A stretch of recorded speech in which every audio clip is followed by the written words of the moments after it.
Alright, this video is going to deal with Newton's laws of motion. First, we're going to talk about the first law, the law of inertia. It says an object in motion stays in motion, and an object at rest stays at rest unless acted upon by an outside force. So here we can see a motorcyclist who was driving on his motorcycle, but then the motorcycle was immediately stopped by an outside force. But there was nothing stopping our motorcyclist. So he continues to move forward, which was the direction that his inertia wanted to take him in. The motorcycle here was abruptly stopped by the wall of tires, but there was nothing to stop the driver of the motorcycle. So he is going to continue in his forward motion unless acted upon by an outside force. Another way to describe this is by pulling off the tablecloth. Grab onto the length of the tablecloth hanging over the edge of the table. Step 5. Pull the cloth straight down toward the ground. Pull quickly and with confidence so that the tablecloth slides out from under the dishes and cups without causing them to fall. Step 6. Practice this trick several times with plastic dishes until you have the technique mastered. Did you know? The secret to this trick is Sir Isaac Newton's first law of motion, based on Galileo's concept.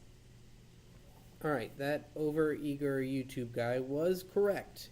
They're using the first law of motion for him to pull the tablecloth out. And since there was no force acting on the dishes, they remained stationary on the table. So that was Newton's first law of motion. Newton's second law simplifies that the acceleration of an object is equal to the force divided by the mass. The way we always describe and write it is the net force is equal to the mass times the acceleration.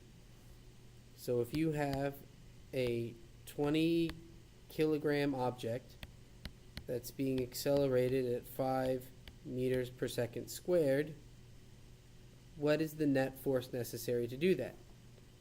Well, 20 kilograms times 5 meters per second squared equals 100 newtons. The newton is a measurement of force, which is, of course, equal to 1 newton equals 1 kilogram meter over a second squared.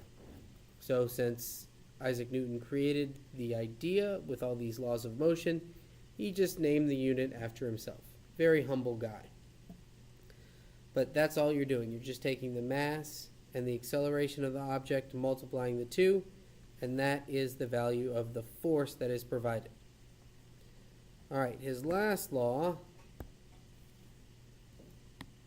his third law of motion here, deals with for every action there is an equal and opposite reaction.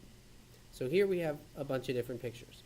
So let's look at this one up here. Anytime you fire a bullet out of a gun, you're going to have the bullet moving this way with a large amount of force.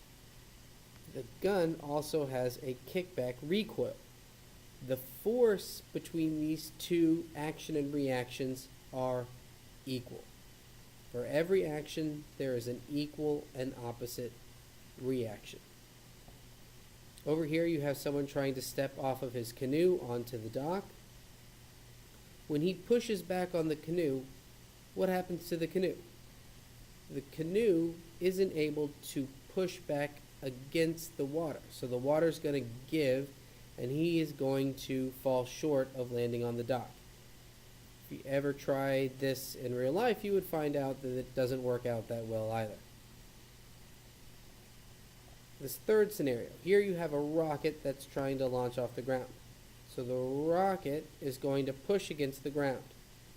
And the rocket starts to move up initially, and then the rocket thrust is pushing against the air molecules in the air.